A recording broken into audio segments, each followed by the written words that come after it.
इन गोवा 24 तास एका मोठ्या अंमली पदार्थाच्या छाप्यात मांद्रे पोलिसांनी इस्रायली नागरिकाला अटक करून त्याच्याकडून 9 लाख रुपये किमतीचे अंमली पदार्थ जप्त केले.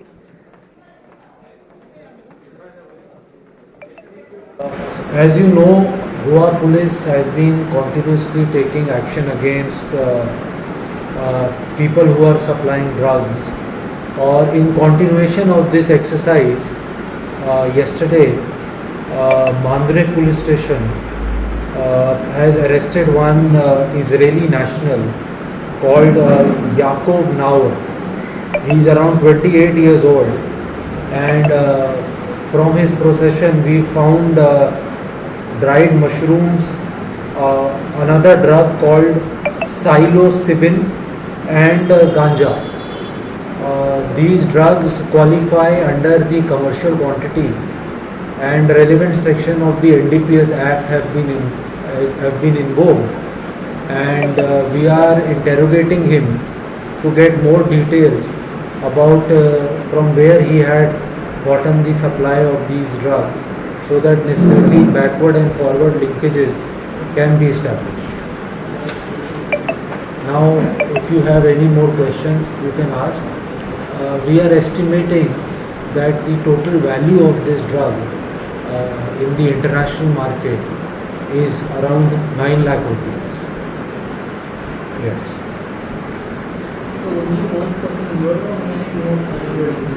All this is right now part of investigation, and we have gotten 7 days of police custody from the Honorable Court, and we will be interrogating him on all these aspects of from where he got this and where was he planning to sell. But from our initial investigation, what it has revealed that they were using dark web to sell these to procure these drugs and sell these drugs. तो अभी इसके अंदर ये इतना ही निकल के आया है अभी तक की हमारी इन्वेस्टिगेशन में, और जैसे भी आगे हमें जानकारी मिलती जाएगी हम आपके साथ वैसे शेयर करते रहेंगे. So you said this is new kind of drug.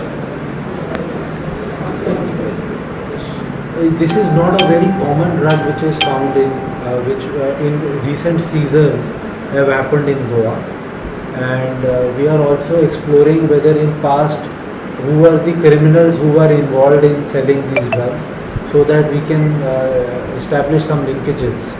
उस पे भी काम चल रहा है. So based on the rarity of this drug, you are trying to establish link with previous. No. What I am saying is that we are exploring कि previously who the criminals who we have arrested under NDPS Act who were also dealing with such kind of drugs, उनको भी हम interrogate कर रहे हैं और उनसे भी हम निकाल रहे हैं ताकि some linkage can be established whether any common source is there. Mapusa येथे मूळ उत्तर प्रदेशातील युवकावर प्राणघातक हल्ला करण्यात आला. या घटनेतील दोघे हल्लेखोर फरार असून या घृणास्पद कृत्यासाठी जबाबदार व्यक्तींची ओळख पटवण्याचे आणि त्यांना पकडण्याचे काम पोलीस करत आहेत. हेलो भाई, मेरा नाम उस्मान है. मैं यहाँ पे जोगी भाई के रूम पे किराए पे रहता हूँ.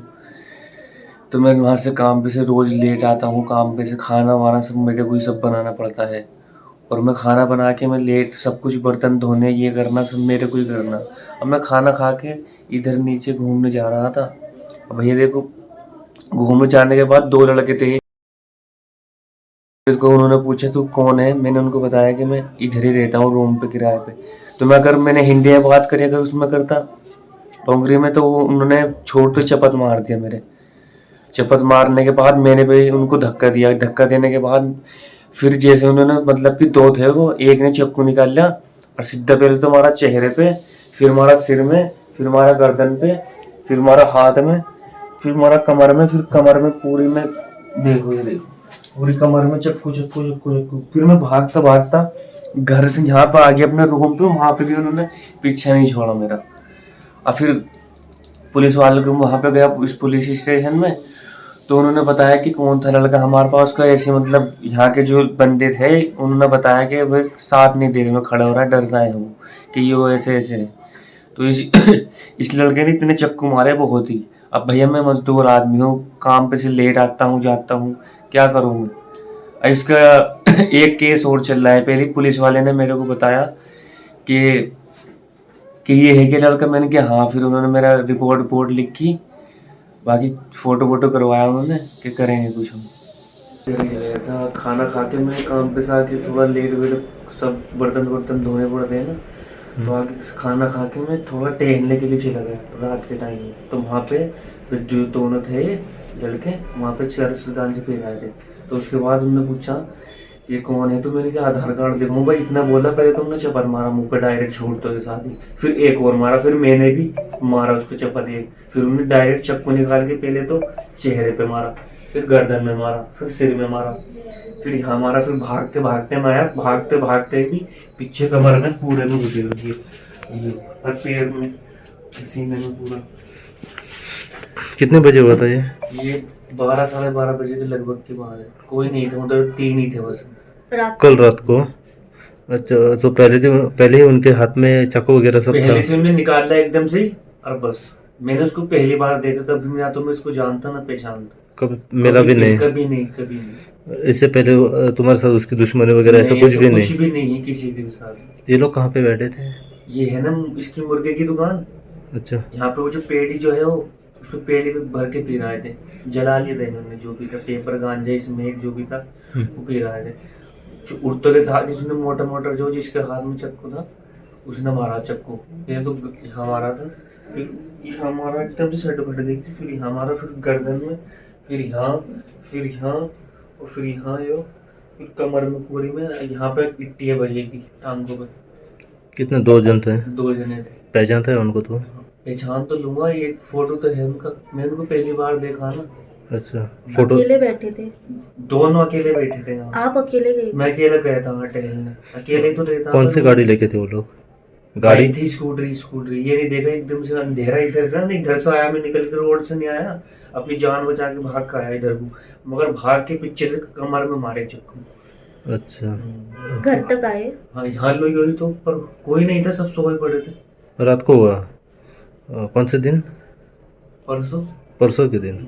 बाद में तूने ये सब होने के बाद रूम पे आया? तो रूम पे आया, लग रहा पूरा रूम में खून। अच्छा, रूम पे आने के बाद फिर इन्हें उठाया। किसने? इन्हें उठाया जाके भाई को। अच्छा, तो रात को ही अस्पताल लेके बाद में पुलिस कंप्लेंट कभी की हुआ? आज ही करा, वहाँ से हॉस्पिटल से आने के बाद। हॉस्पिटल? बाद में रात को तुझे हॉस्पिटल लेके गए मक्सा में? अस्पताल में पूछा नहीं क्या हुआ? बम बोली गए फिर हॉस्पिटल। आपसे से ये टाके वाके भरवा के बम्बोली मेरे को एडमिट करा। अच्छा, बाद में वहाँ से इधर मेरे घर में एक मैं हूँ, मेरी अम्मी है, अब्बू है, और मेरा एक छोटा भाई है। अगर मुझे कुछ हो जाता, कुछ हो गया, अगर आगे पीछे उन्होंने कुछ मर्डर कर देते, तो मेरे माँ बाप को कौन देखता, मेरे छोटे भाई को और कौन देखता, मेरे अलावा और कौन है उनका। मैं इतनी दूर से दिल्ली से कमाने यहाँ पर आया गोवा के लिए, मैं मेहनत करता हूँ, मजदूरी, पत्थर ढोना ये ढोना, मैंने उनको क्या बिगाड़ा था। मेरी सरकार से रिक्वेस्ट है कि मेरी मदद करे। और मेरे अब्बू बेड पर है, वो काम वाम कुछ नहीं करते।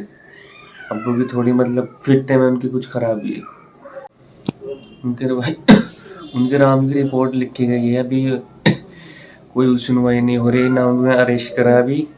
अब देखो मेरे को इतना पूरा काटा, अगर इतने से भी रोज मारते उस पर वो हाफ मर्डर लग जाता। अब देखो मेरे को कैसे चीरम फाड़ी करी मेरी।